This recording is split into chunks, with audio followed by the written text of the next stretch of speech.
Qu'est-ce qui s'est-il passé? Est-ce qu'il y a eu un coup d'État dans ce parti? Oui, je peux dire que ça ressemble à cela parce que cela s'est passé peu de temps après le décès du docteur Adamou Dame-Dioya. Nous étions en plein Covid. Et les recommandations gouvernementales nous demandaient de faire de la quarantaine. Or, moi, j'avais opté pour suivre les recommandations du gouvernement. Donc, j'étais en quarantaine et je devais sortir de cette quarantaine, je crois, 4 jours après, quand cela s'est produit. Mais cela s'est produit comment? Moi, je savais, j'étais au courant de rien. Le secrétaire national à la communication, qui a l'habitude de passer les communiqués, était chez moi. À aucun moment, il ne m'a dit qu'il y avait une réunion qui devait se tenir. Et s'il y avait une réunion qui devait se tenir, évidemment, c'est moi qui devais la convoquer. Oui, mais ma question est de savoir où étiez-vous quand le président de votre formation politique décède? J'étais à Douala. Et comment est-ce que vous avez eu cette information? Disons que l'information m'est venue, je pense, toujours d'un journaliste. Et j'ai donc appelé. Et j'ai eu la confirmation. Le même jour? Le même jour que le président était décédé. Et qu'avez-vous fait après? Mais je me suis préparé. Concernant l'organisation de UDC? Mais je vous ai expliqué clairement. Vous savez, nous sommes des Africains. On fait le deuil. Les institutions existent. Les institutions fonctionnent. Il fallait d'abord faire le deuil. Le deuil a été fait et je vous dis que c'était en plein Covid.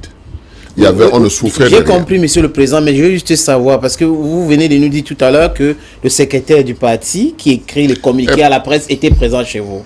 Donc, la question est de savoir qui a informé la presse de façon officielle. C'est le parti, c'est la famille, c'est vous, en tant que vice-président? Non, je ne peux pas savoir, puisque c'est un journaliste qui m'a appelé pour me dire « Je suis en train d'apprendre à l'instant que Madame Dame-Dioya est devenue la présidente par intérim du parti.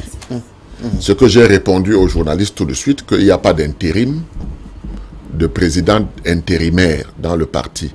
Les textes sont clairs. Si le président n'est pas là, c'est le premier vice-président. Si le premier vice-président n'est pas là, c'est le deuxième jusqu'au troisième, puisqu'on a 3 vice-présidents. Donc pour moi, c'était anti-statutaire. Oui. Vous comprenez? J'ai donc dit aux journalistes que ce n'est pas possible que quelque chose comme ça se produise parce que nous avons les textes du parti.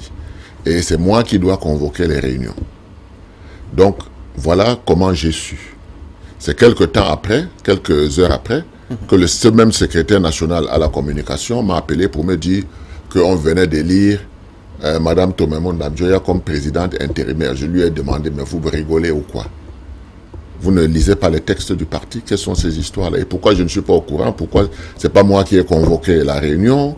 Pourquoi, s'il y avait un problème? On me dit, c'est donc là où on m'explique que non, il y a eu une pétition qui a circulé et que les membres du bureau exécutif ont décidé ainsi. Moi, je n'avais encore aucune information.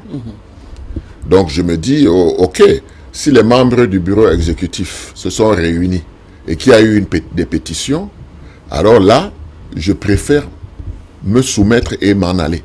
Parce que si je reste et que j'applique les textes du parti, j'aurai en face de moi que des adversaires.